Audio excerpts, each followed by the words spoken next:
जय माता दी दोस्तों। शुभ समय, शुभ तिथि। आप सब बहुत ही अच्छे होंगे। सबका समय बहुत ही अच्छे से चल रहा होगा। तो दोस्तों, जहां हम अमावस्या की बात करते हैं तो अमावस्या तिथि देखिए कि पितरों को समर्पित होती है। पितरों को यदि प्रसन्न करना हो तो अमावस्या तिथि को जो भी नियम, जो भी सारी चीज़ें बताई गई हैं उनको अवश्य करना चाहिए। और जब पितृ प्रसन्न होते हैं तो घर की आधी से अधिक विपदाएं टल जाती हैं।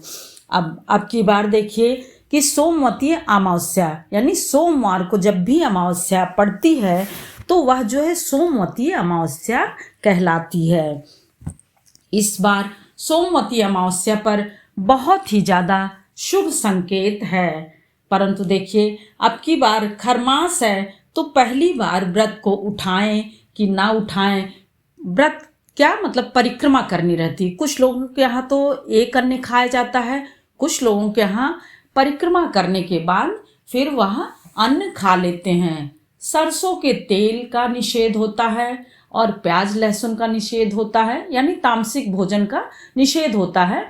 आप सात्विक और शुद्ध भोजन एक अनाज का कर सकते हैं।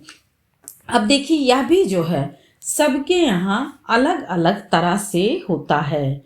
तो आप देखिए कि जैसा जो है आपके परिवार में, आपके कुल में जैसे होता है वैसे करिए। परंतु सीधा सा इसका एक ये है कि सोमवती अमावस्या के दिन सुहागिन महिलाएं पीपल के पेड़ में सूर्योदय से पहले, यानी सूर्योदय से पहले परिक्रमा पूरी हो जानी चाहिए। तो जितनी भी सुहागिन महिलाएं हैं सूर्योदय से पहले उठ जाती हैं, अपने नित्य क्रिया को करके, साफ सफाई, स्वच्छ वस्त्र धारण करके और स्नान में गंगा जल मिला करके, क्योंकि स्नान नहीं संभव है किसी नदी, पोखर, तालाब में, तो आप अपने नहाने के जल में गंगा जल मिला करके स्नान कर सकते हैं। स्नान करने के साथ आप फिर पीपल के पेड़ की पूजा करने चाहिए। अब पीपल के पेड़ में पूजा करते समय सभी पूजन तो देखिए धूप दीप आदि चढ़ाना सब उसी तरह से रहता है। ऐपन बनाया जाता है, ऐपन से मूर्ति बनाई जाती है और श्रृंगार की सभी वस्तुएं चढ़ाई जाती है। चूँकि सुहागिन महिलाओं के लिए यह व्रत है और पति की लंबी आयु के लिए, दीर्घायु के लिए यह व्रत किया जाता है। तो इस व्रत में पूजा करने के बाद शुद्ध देसी घी का दीपक जला करके रख देते हैं। दीपक रुई का ना हो, यानी कच्चा जो आपका धागा आता है, कच्चा धागा, कच्चा सूत जिसको बोलते हैं, वह जो है आप उसी से, यानी दीपक का भी बनाया जाता है, बत्ती भी वही पीपल के पेड़ में लपेटा भी जाता है और उसी को गौर गणेश को भी पहनाया जाता है। गौर गणेश बना करके उसके पान के पत्ते पर गौर गणेश बना करके रख देते हैं। उसके बाद अपनी पूजा प्रारंभ करते हैं। पूजा करके, दीपक जला करके, धूप दीप करके, माला फूल चढ़ा करके, फिर जिस भी वस्तु की, यदि आप बहुत दिन से दे रहे हैं तो किसी भी वस्तु की परिक्रमा कर सकते हैं। और यदि पहली बार दे रहे हैं तो धान पान से शुरू किया जाता है, यानी धान ससुराल का है और पान जो है मायके का। और यदि पान आपका ससुराल का है तो धान मायके का, यानी दोनों जगह की एक एक वस्तुएं मिला करके किया जाता है। और यह भी शुरू किया जाता है तब जब शुभ मुहूर्त हो तब। अब की बार बिल्कुल भी भूल करके भी शुरुआत ना करें, क्योंकि खरमास में लग रही है यह सोमवती अमावस्या। इस प्रकार से जिस भी वस्तु की आप परिक्रमा करते हैं, यानी फेरी देते हैं, उसके साथ एक अन्न रखना आवश्यक होता है। वह चाहे चावल हो, चाहे गेहूं हो या फिर चने की दाल हो। चने की दाल को सोने के जैसे, सोने के समान तुल्य माना गया है। यानी जहाँ पर सोने की वस्तुएं हम नहीं समर्थ रहते हैं तो चने की दाल का दान कर देते हैं तो वह उसकी बराबर माना जाता है।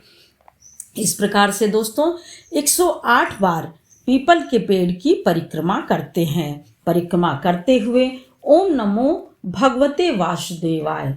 अब देखिए कि मौन रह करके परिक्रमा करनी होती है, मन में यह मंत्र जाप करना होता है। जोर जोर से बोल करके यह मंत्र नहीं जपना चाहिए। इस प्रकार से श्रृंगार की वस्तुएं में सभी कुछ जानते ही हैं कि जितना सामर्थ्य हो उतना चढ़ाइए श्रृंगार की वस्तुएं। कोई ये नहीं है कि बहुत सारी चीज़ें।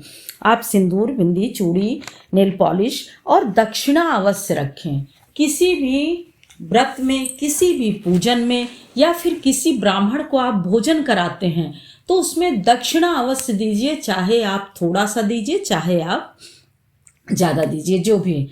तो अब की बार सोमवती अमावस्या 2024 सोमवती अमावस्या 8 अप्रैल दिन सोमवार को सुबह 3:25 से लग रही है, यानी भोर में 3:25 पे लग जा रही है। और वहीं पर उसी दिन यानी सोमवार को ही रात्रि में 11:50 पर समाप्ति होगी। तो इस प्रकार से हमें देखिए कि खूब अच्छा समय मिल रहा है भोर में उठ करके, चूंकि इसकी पूजा जितना सूर्योदय से पहले कर सकते हैं उतना अच्छा होता है। तो हम लोग मतलब कोशिश करते हैं कि 5 साढ़े 5 तक यह पूजन कर सके, अर्थात पीपल के पेड़ में 4 बजे तक अवश्य ही परिक्रमा करने पहुंच जाएं। अब देखिए कि हिंदू पंचांग के अनुसार यह हर महीने कृष्ण पक्ष के अंत में, है ना, तिथि को ही अमावस्या तिथि माना जाता है या फिर आती है। इस तिथि को हमेशा रिक्ता यानी रिक्त तिथि मानी जाती है।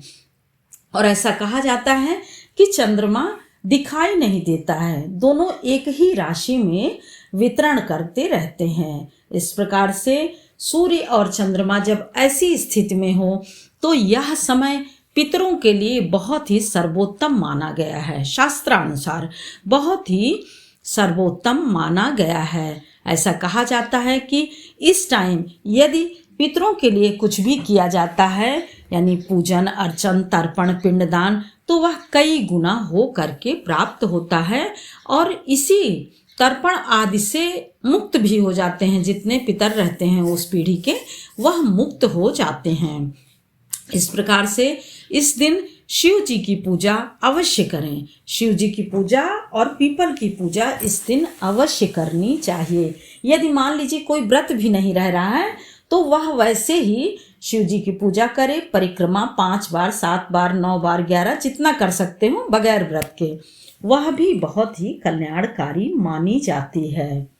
शिव पूजा का समय देखिए, वैसे तो चूंकि जब भोर में लग रही है तो बहुत ही अच्छा शुभ समय है, तो आप किसी भी समय कर सकते हैं। बस आप जो परिक्रमा करते हैं व्रत यानी सोमवती अमावस्या की, उसको सूर्योदय से पूर्व कर लीजिए। अब शिव जी की पूजा का समय 9:15 से लेकर के 10:50 तक बहुत ही शुभ मुहूर्त है। यानी आप परिक्रमा करके आइए, उसके बाद किसी भी मंदिर में जाकर के शिव जी का पूजन करिए।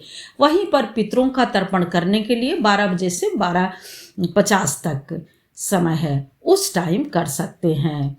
इस दिन देखिए पांचक भी लग रहा है, परंतु इसी में स्नान दान सब कुछ किया जाना है। चूंकि इस टाइम जो शुभ मुहूर्त माना जाएगा स्नान दान का, वह 4 बजे सुबह से लेकर के 5 बजे तक। तो जाहिर सी बात है जो परिक्रमा करेंगे वह इसी बीच नहा करके परिक्रमा करने चले जाएंगे, और जिनको नहाना है नदी, सरोवर, तालाब में, वह भी जा करके स्नान करके आ जाएंगे। इस प्रकार से जो भी सुहागिन महिलाएं यह व्रत करके फेरी देती हैं, शिव जी का पूजन करते हैं, उनकी पति की लंबी आयु होती है, उनके सुहाग की सदैव रक्षा होती रहती है, अखंड सौभाग्यवती होने का आशीर्वाद मिलता रहता है। इस प्रकार से पितर भी बहुत ही प्रसन्न होते हैं। और वहीं पर परिक्रमा करके सूर्य भगवान जैसे ही निकले उनको जल दीजिए। जल देते समय लाल रोली, गुड़, काला तिल अवश्य डाल करके, गंगा जल डाल करके सूर्य भगवान को अर्घ्य दें। यह अर्घ्य देने से सूर्य भगवान बहुत ही प्रसन्न होते हैं और जो भी ग्रह होते हैं, जो भी दोष होते हैं, जो भी अरिष्ट होते हैं, वह सारे कष्ट परिवार के सहित कट जाता है, यानी परिवार के सभी सदस्यों का कट जाता है। अब देखिए कि जहाँ पे मतलब दीपक की बात है तो आप मिट्टी का दीपक या आटे का दीपक सर्वोत्तम रहता है।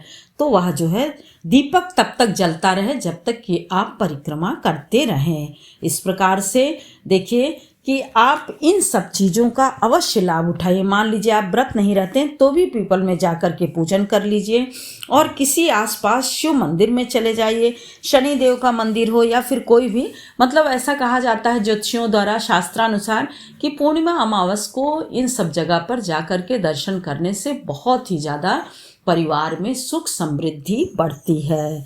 जय माता दी दोस्तों, फिर मिलते हैं एक और नए वीडियो के साथ। तब तक के लिए लाइक करिए, सब्सक्राइब करिए और बेल बटन जरूर प्रेस करिए, जिससे कि नोटिफिकेशन सबसे पहले आपके पास पहुंचे। और यदि यह जरा भी सहायक हो तो कृपया शेयर करना बिल्कुल भी ना भूलें, क्योंकि आपके एक लाइक, कमेंट और शेयर से ही हम आगे बढ़ सकते हैं। शुभ सोमवती अमावस्या।